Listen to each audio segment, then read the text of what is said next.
Hello viewers, அஸ்ஸலாமு அலைக்கும். Welcome to Mubi tailor. இன்றைக்கி நம்ம என்ன பார்க்க போகிறோன்னா, ஒரு கஸ்டமர் சுடிதார் கொடுத்துருந்தாங்க. அந்த சுடிதாரில் நம்ம ரெடிமேட் நெக் இருந்துச்சு. நெக் அதுலேயே ஃபுல்லாக கம்ப்ளீட் பண்ணி இருந்துச்சு. அதில் எப்படி நம்ம லைனிங் வச்சு தைக்கிறது, அதே மாதிரி அந்த சுடிதார் வந்து ரொம்ப லென்த்தாக இருந்துச்சு. நான் அது கீழே வந்து அந்த கையில் வச்சுருக்க அந்த கரை கொடுத்துருந்தாங்க. அந்த கரையை வந்து கட் பண்ணி எடுத்துகிட்டு நான் வேணுங்கிற அளவுக்கு இப்போ நான் வந்து மறுபடியும் மடிச்சடித்து அந்த கரையை வச்சு ஜாயின் பண்ணிக்கிறேன். இதில் வந்து ரெடிமேட் நெக் கொடுத்துருக்காங்க. இந்த ரெடிமேட் நெக் வந்து கொஞ்சம் பெருசாக இருக்குது. அதை வந்து நம்ம சின்னது பண்ணி தைக்கிறது வந்து கொஞ்சம் கஷ்டம்தான். ஆனால் வந்து அதை எப்படி நம்ம ஈஸியாக தைக்கிறோன்னு சொல்லிட்டு பார்க்கலாம்.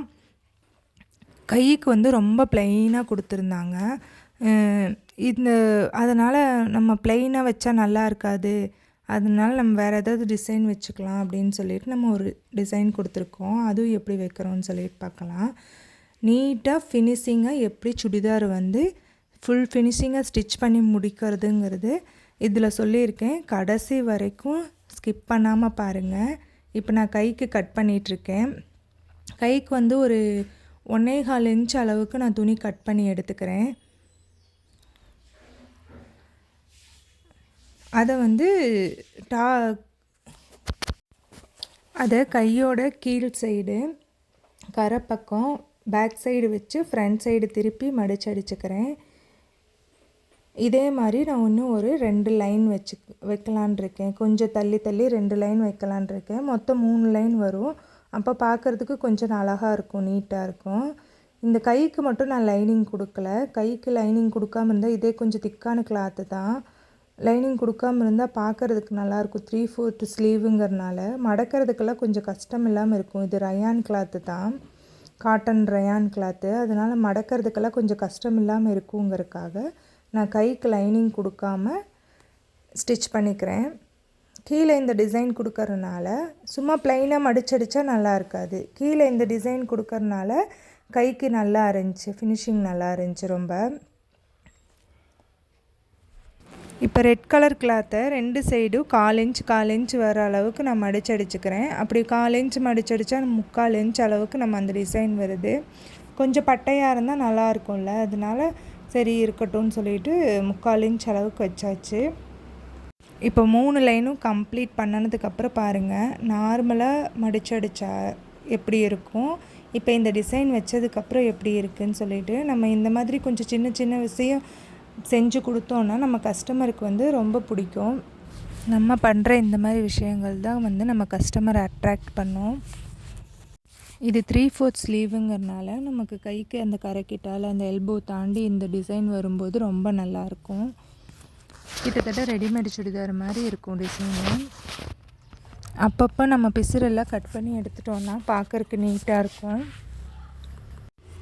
இப்போது நெக்கு வெட்டி வச்சுருக்கேன்.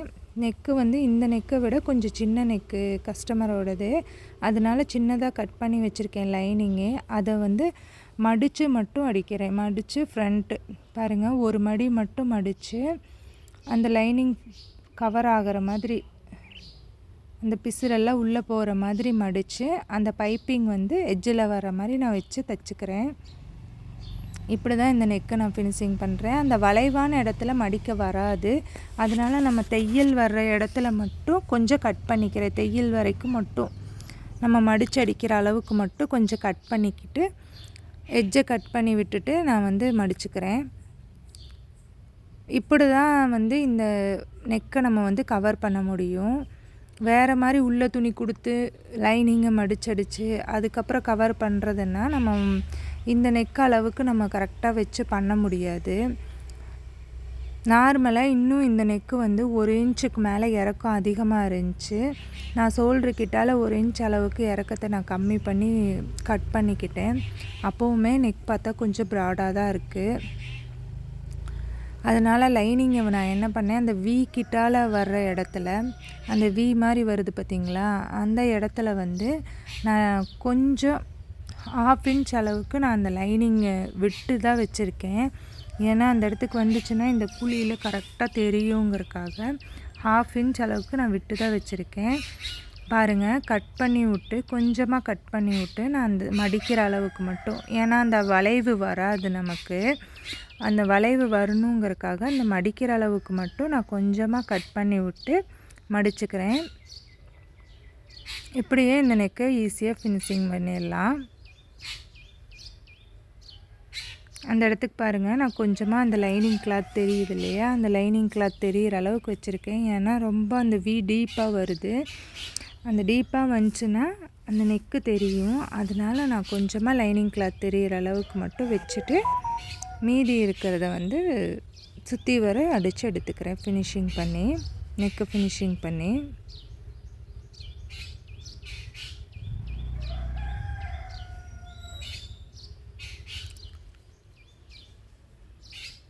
ஃப்ரண்ட்டில் பாருங்கள் நெக் எப்படி இருக்குன்னு.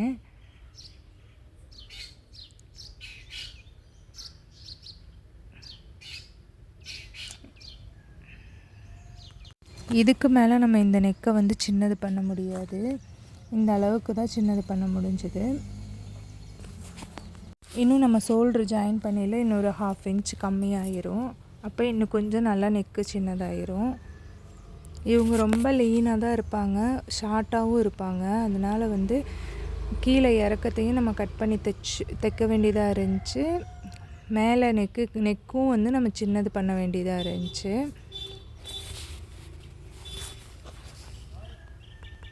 சுடிதார் நம்ம வச்சு லைனிங்கில் வச்சு ஜாயின் பண்ணையில் கரெக்டாக நீவி வச்சு அடிச்சுக்கிட்டிங்கன்னா ஃபினிஷிங் நல்லாயிருக்கும் பார்க்குறதுக்கு. காட்டன் சுடிதாராக இருந்தால் இன்னும் சூப்பராக தான் இருக்கும் நம்ம தைக்கிறதுக்கு. இது காட்டன் சுடிதார் தான்.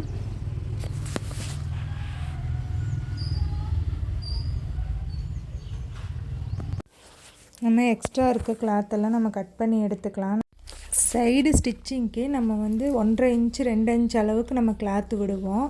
ஆனால் அதை விட நம்ம 1/2 இன்ச் அளவுக்கு தான் நம்ம இங்கே கீழே வரும் இல்லையா, சைடில் ஓப்பன் வர்ற இடத்துல நம்ம 1/2 இன்ச் அளவுக்கு தான் கிளாத்து விடணும். அப்போ தான் ஃபினிஷிங் நல்லாயிருக்கும். 2 மடிச்சடி கீழே 1/4 இன்ச் கரெக்டாக அழகாக இருக்கும். நம்ம அதில் 1 இன்ச் 2 இன்ச் அளவுக்கு நம்ம கிளாத்து விட்டோன்னா மடிச்சடி கீழே ரொம்ப மொத்தமாக ஹார்டாக நல்லா இருக்காது, ஃபினிஷிங் நல்லா இருக்காது, ஆக்வர்டாக இருக்கும். இப்படி விட்டிங்கன்னா தான் நல்லாயிருக்கும். இப்போ நம்ம பிசுரெல்லாம் கட் பண்ணி எடுத்தாச்சு. அந்த கிட்டால் நான் கட் பண்ணி விட்டுக்கிறேன். லைனிங் தான் நான் கட் பண்ணி வச்சுருந்தேன் அந்த இடத்துக்கு அடையாளத்துக்காக, மடிச்சடிக்கிற இடங்கிற அடையாளத்துக்காக நான் அதை கட் பண்ணி வச்சுருந்தேன். அந்த இடத்துக்கு நான் கட் பண்ணிக்கிறேன். நமக்கு ப்ளவுஸ் ஸ்டிச் பண்ணுறதை காட்டிலும் சுடிதார் ஸ்டிச் பண்ணுறது ரொம்ப ஈஸி. ப்ளவுஸுக்கு 5 பாட்டு தேவைப்படும், சுடிதாருக்கு 3 பாட்டு தான். ஃப்ரண்ட்டு, பேக்கு, ஹேண்டு, இது 3 தான். அதே மாதிரி ஃபேண்ட்டும் ஸ்டிச் பண்ணுறது ரொம்ப ஈஸி. ஃபேண்ட்டுக்கு 2 பாட்டு தான் தேவைப்படும். கீழே இதுவும் ஹிப்புக்கு கொடுக்குற அந்த பெல்ட் பார்ட்டு மட்டும்தான் தேவைப்படும். இப்போது நான் back side normal round neck 2 கிளாத்தையும் ஒரே அளவுக்கு நான் வெட்டி வச்சுருக்கேன். மெயின் கிளாத்தையும் லைனிங் கிளாத்தையும் அதை 1/4 இன்ச் அளவுக்கு நான் அடித்து திருப்ப போகிறேன். ஆனால் படிமான தையல் போட போகிறது கிடையாது. படிமான தையல் போடாமல் ஷோல்ட்ரு ஜாயின் பண்ண போகிறேன். எப்படி ஷோல்ட்ரு பிசுறு தெரியாமல் ஜாயின் பண்ணுறதுன்னு பாருங்கள். ரொம்ப ஈஸி தான் பிசுறு தெரியாமல் ஜாயின் பண்ணுறது. நம்ம நார்மலாக ஜாயின் பண்ணுற அதே மாதிரி தான், ஆனால் பிசுறு தெரியாமல் நம்ம ஜாயின் பண்ண முடியும். அதே டைம் தான் ஆகும் பிசுறு தெரியாமல் ஜாயின் பண்ணுறதுக்கும். இப்போ நான் நெக்கோட அந்த தையல் வரைக்கும் இருக்க கிளாத்தை கட் பண்ணி விட்டுக்கிறேன். இப்படி நீங்கள் கட் பண்ணிங்கன்னா தான் வளைவு கரெக்டாக வரும். கட் பண்ணாமல் திருப்பி தைச்சிங்கன்னா வளைவு வரவே வராது. எவ்வளோ சூப்பரான டிசைன் நீங்கள் வெட்டினாலுமே இப்படி கட் பண்ணிங்கன்னா தான் அந்த வளைவு அழகாக வரும். பிகினர்ஸ் பண்ணுற தப்பு என்னென்னா, ஒழுங்காக அந்த வளைவை கட் பண்ணாமல் நம்ம திருப்பி அடிச்சிட்டோன்னா நீட்டாக வராது ஃபினிஷிங்கு. இப்போ பாருங்கள், ஷோல்ட்ரு நெக்கு தைச்சிட்டு ஷோல்டரை இப்படி விரித்து வச்சுட்டு அதுக்கு மேலே நம்ம கிளாத்து வச்சு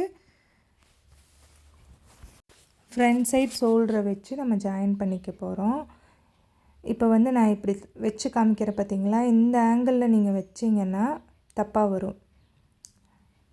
ஃப்ரண்ட்டு கிளாத்தும் பார்த்த மாதிரி இருக்கணும். லைனிங் கிளாத்தும் பார்த்த மாதிரி இருக்கணும். இப்போ ஃப்ரண்ட்டும் பார்த்த மாதிரி இருக்கணும். அந்த ஷோல்டரும் இதுவும் ஜாயின் பண்ண அந்த தையல் கிட்டால் கரெக்டாக வச்சுக்கோங்க. தள்ளி வச்சிட்டிங்கன்னா நகர்ந்து வந்துடும், நெக்கு ஒரே மாதிரி இருக்காது. அதே மாதிரி லைனிங் கிளாத்தும் பார்த்த மாதிரி இருக்கணும். இப்படி இருந்தால் மட்டும்தான் உங்களுக்கு வந்து ஷோல்ட்ரு கரெக்டாக நீங்கள் அடித்து திருப்பியில் ஷோல்ட்ரு வந்து நீட்டாக அதே இதுக்கு இருக்கும். லைனிங்கும் பார்த்த மாதிரி இருக்கும், ஃப்ரண்ட்டும் பார்த்த மாதிரி இருக்கும். பாருங்கள், இந்த எட்ஜில் வந்து நான் அந்த கிளாத்தை கட் பண்ணி விட்டுறேன். அப்படி கட் பண்ணி விட்டால் தான் இந்த இடத்துக்கு முடிச்ச மாதிரி இல்லாமல் நிறையா கிளாத் இல்லாமல் நீட்டாக அழகாக இருக்கும். இப்போ பாருங்கள், பார்க்குறதுக்கே எவ்வளோ நீட்டாக இருக்குதுன்னு. அதே மாதிரி நம்ம இந்த சைடும் நம்ம அதே மாதிரி நான் தைச்சி காமிக்கிற பாருங்கள். லைனிங் கிளாத்தும் ஃப்ரண்ட்டு கிளாத்தும் பார்த்த மாதிரி வச்சுட்டு லைனிங் கிளாத்தும் பார்த்த மாதிரி அது மேலே இது வர மாதிரி இருந்துச்சுன்னா தான் உங்களுக்கு கரெக்டாக இருக்கும்.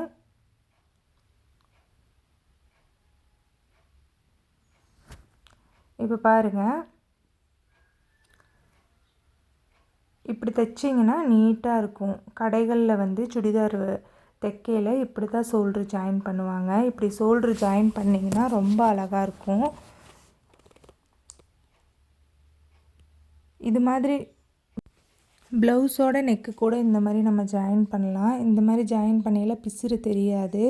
ஆனால் ஃப்ரண்ட்டு வந்து டக் பிடிக்கிறதுக்கு முன்னாடி ஜாயின் பண்ணணும். ஃப்ரண்ட்டு கிளாத்தை வந்து டக் பிடிக்கிறதுக்கு முன்னாடி ப்ளவுஸை ஜாயின் பண்ணணும். இல்லாட்டி ஃப்ரண்ட்டு டக் பிடிச்சி நெக்கு ஃபினிஷிங் பண்ணிவிட்டு பேக் சைடு கிளாத்தை வந்து நெக்கை அடிச்சுட்டு திருப்பி அடிக்காமல் படிமான தையல் போடாமல் நம்ம வந்து வச்சு ஜாயின் பண்ணிக்கலாம். அதுவும் எப்படின்னு சொல்லிட்டு ஒரு வீடியோ போடுறேன். ஆல்ரெடி சீக்வென்ஸ் ப்ளவுஸு எப்படி பிசுறு தெரியாமல் தைக்கிறது அப்படின்னு ஒரு வீடியோ போட்டிருக்கேன். அந்த வீடியோவில் வந்து இந்த மாதிரி ஷோல்ட்ரு ஃபினிஷிங் பண்ணி வீடியோ போட்டிருப்பேன். பார்க்காதவங்க போய் பாருங்கள். சீக்வென்ஸ் ப்ளவுஸு குத்தாமல் எப்படி நீட்டாக ஃபினிஷிங் முடிக்கிறதுன்னு சொல்லிட்டு அதில் தெளிவாக சொல்லியிருப்பேன், பாருங்கள். அந்த மாதிரி நீங்கள் சீக்வென்ஸ் ப்ளவுஸ் தைச்சிங்கன்னா உங்களுக்கு போடுற கஷ்டமே இருக்காது. நார்மல் ப்ளவுஸ் போட்ட ஃபீல் தான் இருக்கும், சீக்வென்ஸ் ப்ளவுஸ் போட்ட ஃபீலே இருக்காது. அந்த மாதிரி நீங்கள் சீக்வென்ஸ் ப்ளவுஸ் தைச்சி போட்டிங்கனாலும் சரி, கஸ்டமருக்கு கொடுத்தீங்கனாலும் சரி, கஸ்டமர் ரொம்ப ஹாப்பியாக இருப்பாங்க.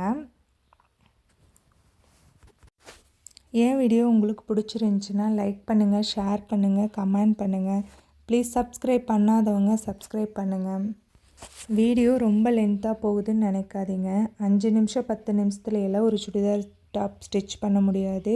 எவ்வளோ ஸ்பீடாக ஸ்டிச் பண்ணுறவங்களா இருந்தாலும் ஒரு டாப் ஸ்டிச் பண்ணுறதுக்கு ஒரு 1/4 மணி நேரம் 1/2 மணி நேரம் ஆகும்.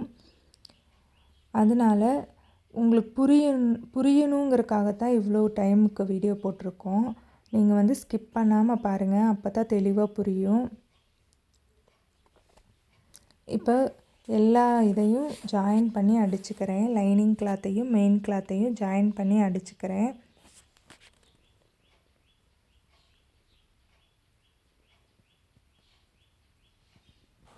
நீங்கள் ஜாயின் பண்ணி அடிக்கையில் கரெக்டாக கை வச்சு நீவி அடிச்சிங்கன்னா பிகினர்ஸ்க்கு கொஞ்சம் சுருக்கம் இல்லாமல் இதாக வரும். அதுவும் உங்களுக்கு சரியாகலைன்னா பின் பண்ணி வச்சுக்கோங்க. அங்கங்கே பின் பண்ணி வச்சிட்டிங்கன்னா உங்களுக்கு ஈஸியாக இருக்கும்.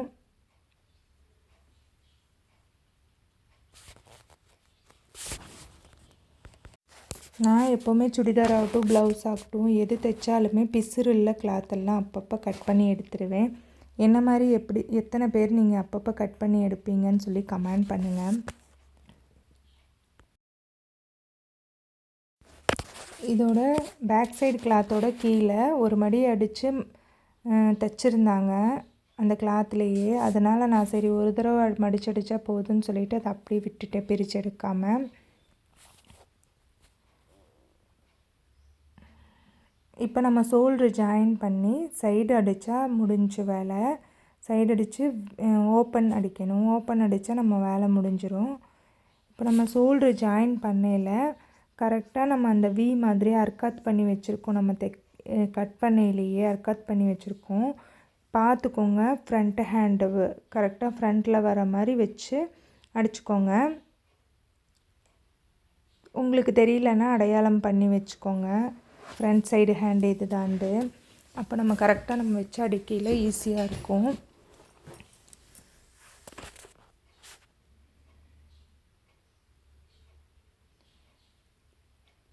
இப்போ நான் 1/2 இன்ச் அளவுக்கு நான் வச்சு 2 ஸ்டிச்சு போட்டுக்கிறேன். நான் எப்போவும் 1/4 இன்ச்சு நான் தைக்கவே மாட்டேன். ஏன்னா பூனம் கிளாத்து பட்டுலேயே வந்து சில்க் காட்டன்லேயே வந்து கொஞ்சம் சலசலன்னு இருக்கிற கிளாத்து, பட்டு கிளாத்து இதெல்லாம் வந்து நெகிழ்ந்து வந்துடும் நம்ம 1/4 இன்ச்சு வச்சு தைச்சோன்னா. அதனால் 1/4 இன்ச் அளவுக்கு நான் தைக்கிறதில்ல, 1/2 இன்ச் அளவுக்கு தான் நான் தைக்கிறேன். நிறைய கஸ்டமர் நம்ம வந்து மற்ற பக்கம் கொடுத்து தைக்கையில் நெகிழ்ந்து வந்துருச்சுன்னு நம்மள்ட்ட நிறைய கம்ப்ளைண்ட் சொல்கிறாங்க. அதனால் நம்ம தைச்சது நெகிழ்ந்துச்சுன்னா அப்போ நம்மளையும் அப்படி தானே சொல்லுவாங்க. அதனால் நான் நெகிழ்ந்து வராத மாதிரி இருக்கணுங்கிறதுல கொஞ்சம் கவனமாக இருப்பேன். ஓவர்லாக் அடித்தாலுமே வந்து நெகிழ்ந்து வர துணியாக இருந்துச்சுன்னா இதாகிரும், நூல் பிரிஞ்சு நெகிழ்ந்து வந்துடும். நம்ம போடும்போது அந்த டைட்டாக போடையில் நூல் பிரிஞ்சு நெகிழ்ந்து வந்துடும். ஓவர்லாக் அடித்தாலுமே அது பிரயோஜனம் இல்லை. ஆனால் நம்ம கொஞ்சம் துணி உள்ளே விட்டு தைச்சோன்னா அது நெகிழ்ந்து வர்றக்குள்ளே கிளாத்தே வந்து அவங்க பழசாயிரும். அதனால் அவ்வளோ சீக்கிரமாக நெகிழ்ந்து வராது. இப்போல்லாம் ஆர்ட்ரு பண்ணி வாங்குகிறாங்க நிறைய சாரீஸ் எல்லாம். ஆர்ட்ரு பண்ணி வாங்குறதுல சில ப்ளவுஸ் கிளாத்ஸ் எல்லாம் கொஞ்சம் நல்லா இருக்கிறது இல்லை, நல்லா சலசலன்னு நெகிழ்ந்து வர கிளாத்து மாதிரி தான் இருக்குது. அதனால் நம்ம கொஞ்சம் கவனமாக தைச்சி கொடுத்தோன்னா அவங்களுக்கு கொஞ்சம் லைஃப் வரும். இப்போ நான் கை கரெக்டான அளவு வச்சு சுடிதார் கிளாத்தோட அளவு எடுத்து நான் கரெக்டான அளவு வச்சு நான் தைச்சிக்கிறேன். சில கிளாத்துக்கு நம்ம கையாகட்டும் உடம்பாகட்டும் அளவு எடுக்கையில் கொஞ்சம் லூஸ் வைக்க வேண்டியது வரும். ஏன்னா சில கிளாத்தெல்லாம் கொஞ்சம் இழுத்து கொடுக்கும். இப்போ நான் அளவு வச்ச கிளாத்தே கொஞ்சம் இழுத்து கொடுக்கும். நம்ம கை கிட்டால் நம்ம இங்கே டிசைன் வச்சுருக்கையில் ஒரு நூல் கொஞ்சம் எச்சா அப்படி வச்சோன்னா நமக்கு வந்து அது இழுத்து கொடுக்கும். இந்த கிளாத் வந்து இழுத்து கொடுக்காது, அவங்களுக்கு கொஞ்சம் கம்ஃபர்ட்டாக இருக்கும், அளவு கரெக்டாக இருக்கும். இப்போ அரைக்கட் பண்ணி வச்சுருக்கேன். சைடில் மட்டும் இடுப்பு கிட்டால் ஒரு 1/2 இன்ச்சு உள்ளே தள்ளி நான் ஸ்டிச் பண்ணிக்கிறேன். அப்போ தான் இடுப்பு நல்லா கரெக்டாக வளைவாக இருக்கும். சில சுடிதாரெல்லாம் தைச்சா அதில் வளைவு இல்லைன்னு சொல்லி கம்ப்ளைண்ட் பண்ணுவாங்க. அதனால் நம்ம இடுப்பு கிட்டால் கொஞ்சம் வளைவாக நம்ம தைச்சோன்னா கரெக்டாக வளைவாக நல்லாயிருக்கும். அந்த ஸ்ட்ரக்சர் வந்து நல்லா காமிக்கும், போட்டாலும் லுக்காக இருக்கும் சுடிதாரு. இப்போ அந்த வீ கிட்டால் நம்ம லைனிங்கை வெட்டி விட்டுருந்தோம், இப்போ மெயின் கிளாத்தையும் சேர்ந்து அந்த வீ கிட்ட வெட்டி விட்டுட்டோம். இப்போ 2 ஸ்டிச்சு போட்டுக்கலாம். சுடிதாருக்கு எப்போவுமே 2 ஸ்டிச்சு தான் போடுவோம், ப்ளவுஸ்க்காக இருந்தால் 3 ஸ்டிச் போடுவோம். இது சுடிதார் வந்து ரொம்ப டைட்டாக போட மாட்டோம் இல்லையா, அதனால் 2 ஸ்டிச் போட்டாலே போதும். அந்த கீழே மடிக்கிறதுக்கு நம்ம கட் பண்ணி விட்டுருக்க அந்த அடையாளத்துலேருந்து ஒரு இன்ச்சு கீழே வரைக்கும் நம்ம வந்து ஸ்டிச் பண்ணிக்கிறோம். அப்போ தான் உங்களுக்கு கரெக்டாக மடிச்சடிக்கிறதுக்கு அந்த இடத்துக்கு நீட்டாக வரும். இப்போ பாருங்கள், இந்த சைடு தைக்கையில் கீழே நம்ம கட் பண்ணி விட்டுருக்க அடையாளத்துலேருந்து 1 இன்ச்சு கீழே வரைக்கும் நம்ம ஸ்டிச் பண்ணி இருப்போம். அப்படி இருந்தால் தான் நீட்டாக இருக்கும். இப்போ பாருங்கள், அர்க்காத் பண்ண இடத்துல நான் கரெக்டாக ஸ்டிச் பண்ணிட்டு வரேன். அந்த இடத்துலேருந்து இப்போ அளவு பார்த்துக்கலாம். ஒரு சைடு ஆல்ரெடி ஸ்டிச் பண்ணிட்டோம். சரி, இன்னொரு சைடு வந்து நம்ம ஸ்டிச் பண்ணுறதுக்கு முன்னாடி அளவு பார்த்துக்கலாம். கரெக்டாக இருக்குது, நம்ம அளவை எடுத்து அர்க்காத் பண்ணங்காட்டிக்கும் அது கரெக்டாக இருக்குது. ஷோல்டர்கிட்ட இப்படி பிடிச்சி மடித்து பாருங்கள். அதே மாதிரி இடுப்பு கிட்டாலையும் ஒரு 4 இன்ச் 5 இன்ச்சுக்கு தள்ளி கீழே பிடிச்சி மடித்து பாருங்கள். அப்படி மடித்து பார்த்தீங்கன்னா உங்களுக்கு எந்த அளவுன்னு பர்ஃபெக்டாக தெரிஞ்சிடும். இப்போ பாருங்கள், அந்த வி மாதிரி நம்ம கட் பண்ணி விட்ருக்கிற இடத்துல இருந்து கீழே 1 இன்ச்சு எக்ஸ்ட்ராவாக நம்ம ஸ்டிச் பண்ணுறோம். அப்படி ஸ்டிச் பண்ணினா தான் உங்களுக்கு வந்து நீட்டாக அழகாக இருக்கும் அந்த நம்ம ஓப்பன் தைக்கையில். அப்படி ஸ்டிச் பண்ணலன்னா அந்த ஓப்பன் தைக்கையில் அந்த இடத்துக்கு ஃபினிஷிங் நல்லா இருக்காது. இப்போ மேலேருந்து நான் ஸ்டிச் பண்ணிட்டு வந்துட்டு இந்த கீழே அந்த வி மாதிரி என்ன சொல்கிறது, கீழே அந்த ஓப்பன் விடுற இடத்துக்கிட்டால வந்தவுடனே அது மேலேயே ஸ்டிச் போட்டுக்கிறேன். அப்போ தான் கொஞ்சம் நல்லா ஸ்ட்ராங்காக இருக்கும். ஏன்னா நம்ம அங்கே ஓப்பன் விட போகிறோம். நம்ம தலைவலியோ சுடிதார் கழட்டும்போது அந்த ஓப்பன் வந்து பிரியறதுக்கு சான்ஸ் நிறையா இருக்குது. அங்கே 2-3 தையல் ஒன்று மேலே ஒன்று வந்துச்சுன்னா பிரியாது. அதனால் அந்த ஓப்பன் வந்து விடுற இடத்துல 2-3 ஸ்டிச் இருந்துச்சுன்னா கொஞ்சம் நல்லாயிருக்கும். பாருங்கள், அதை எப்படி அந்த வி வந்து கரெக்டாக மடித்து தைக்கிறேன்னு சொல்லிட்டு இப்படி விரித்து வச்சு ஒரு மடித்து தைச்சோன்னா அந்த இடத்துக்கு ஃபினிஷிங் நல்லாயிருக்கும். நம்ம ஏற்கனவே 1 இன்ச் கீழே வரைக்கும் அதை தைச்சிருக்கோம். அந்த வி வந்து அந்த நம்ம கட் பண்ணி விட்ட இடத்த நம்ம மடித்து தைக்கையில் ஃபினிஷிங் வந்து நீட்டாக நல்லா வரும். இப்போ நம்ம 1/2 இன்ச்சு தான் விட்டுருக்கோம். 1/4 இன்ச்சு ஒரு அடி மடித்து திருப்பி 1/4 இன்ச்சு மடித்து தைக்கையில் ஃபினிஷிங் பாருங்கள் நல்லா இருக்குது. இதே நம்ம 1 இன்ச்சு 2 இன்ச் அளவுக்கு நம்ம விட்டோன்னா அதை நம்ம மடித்து தைக்கையில் ரொம்ப மொத்தமாக ஃபினிஷிங் நல்லாவே இருக்காது. எல்லாமே கடையில் வந்து இப்படி தான் தைப்பாங்க. கீழே வந்து நம்ம ஏற்கனவே ஒரு மடித்து ஸ்டிச் போட்டுருந்துச்சின்னு சொன்னேன் இல்லையா, அதனால் நான் ஒரே மடியே மட்டும் மடித்து அடிச்சுக்கிட்டேன். அந்த அளவுக்கு தான் நான் கிளாத்தும் வெட்டியிருக்கேன். ஃப்ரண்ட் டு பேக்கும் அந்த அளவுக்கு தான் பார்த்து வெட்டியிருக்கேன், மடித்து அடிக்கிற அளவுக்கு.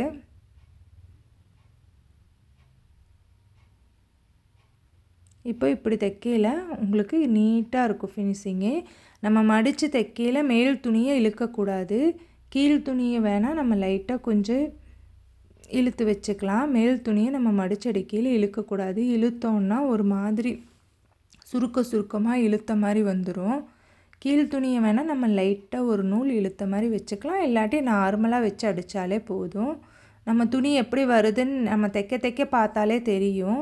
அதுக்கு தகுந்த மாதிரி நம்ம மேல் துணியை இழுக்கிறதா இல்லை கீழ் துணியை இழுக்கிறதான்னு நமக்கு வந்து தெரிஞ்சுக்கும். பிகினர்ஸ்க்கு இந்த பிரச்சனை வரும். எப்போவும் தைக்கிறவங்களுக்கு ஒன்றும் பிரச்சனை கிடையாது. நம்ம தைச்சு பழகையில் ப்ராக்டிஸ் பண்ண தான் நமக்கு நிறைய விஷயம் தெரியும். நம்ம நிறைய விஷயத்தை கற்றுக்க முடியும். சிலர் வந்து தைப்பாங்க, அப்புறம் கொஞ்ச நாள் விட்டுருவாங்க, அப்புறம் மறுபடியும் ஸ்டார்ட் பண்ணுவாங்க எப்போவாவது ஒரு நாள் எடுத்து தைக்கிறதுக்கு. அப்படி நம்ம தைச்சோன்னா கண்டிப்பாக நம்மளால் அதை கற்றுக்கிறது ரொம்ப கஷ்டம். அதே மாதிரி அந்த ப்ராக்டிஸ் விட்டு போச்சுன்னா மறுபடியும் நம்ம புதுசாக தைக்கிற மாதிரி தான் புதுசாக தைக்கிற மாதிரி தான் தோணும். அதனால் நமக்கு அதை பிக்கப் பண்ணுறது கொஞ்சம் கஷ்டமான விஷயமா இருக்கும். நம்மளே இப்போ வந்து கொஞ்ச நாள் தைக்காமல் இருந்து புதுசாக எடுத்து தைக்கையில் கொஞ்சம் ஸ்லோவாயிரும். அதுக்கப்புறம் மறுபடியும் ஒரு 2-3 நாள் நம்ம ஸ்டிச் பண்ணிகிட்டே இருந்தோன்னா தான் பழைய ஸ்பீடே வரும். இப்போ வந்து நம்ம 2வது தையல் அதுக்கு பக்கத்து தையல் போட்டுக்கலாம். இந்த தையல் போடையில் தான் அந்த ஓப்பன் வந்து ஃபினிஷிங் முடியும். இந்த தையல் வந்து நீட்டாக போட்டோன்னா ஃபினிஷிங்காக இருக்கும். இப்போ பாருங்கள், எந்த சுருக்கமுமே இருக்காது அந்த வி நம்ம தைச்சதில். நீட்டாக இருக்கும் ஃபினிஷிங்கு. இதில் அயர்ன் பண்ணிட்டோன்னா நீட்டாக ஆயிரும். இந்த ஓப்பன் கிட்டால் நான் குட்டி குட்டியாக கட் பண்ணி விட்டுக்கிறேன். இப்படி கட் பண்ணி விட்டால் கொஞ்சம் பார்க்குறதுக்கு நல்லாயிருக்கும். ஏற்கனவே இது வந்து காட்டன் கிளாத்துங்கிறதுனால துணி பிரிஞ்செல்லாம் வரப்போகிறது கிடையாது. இருந்தாலுமே பார்க்குறதுக்கு கொஞ்சம் லுக் வைஸ் நல்லா இருக்குங்கிறதுக்காக நான் இப்படி கொஞ்சம் கட் பண்ணி விட்டுக்கிறேன், அவ்வளோதான்.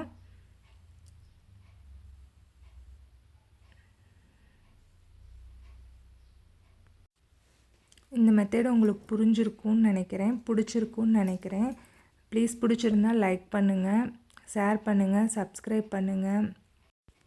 இப்போ இந்த மாதிரி கட் பண்ணுறதுக்கு பதுவாக உங்கள்கிட்ட ஜிக்ஸாக் சிசர் இருந்துச்சுன்னா அதை வச்சு கட் பண்ணிங்கன்னா கொஞ்சம் ஈஸியாக இருக்கும். இப்போ கட் பண்ணி எடுத்ததுக்கப்புறம் திருப்பி அயர்ன் பண்ணனா வேலை முடிஞ்சு நீட்டாக சுடிதார் டாப் ரெடி ஆயிரும். இந்த வீடியோ லாஸ்ட் வரைக்கும் பார்த்ததுக்கு ரொம்ப தேங்க்ஸ் ஃபார் வாட்சிங். இன்னொரு நல்ல வீடியோவில் சந்திக்கலாம்.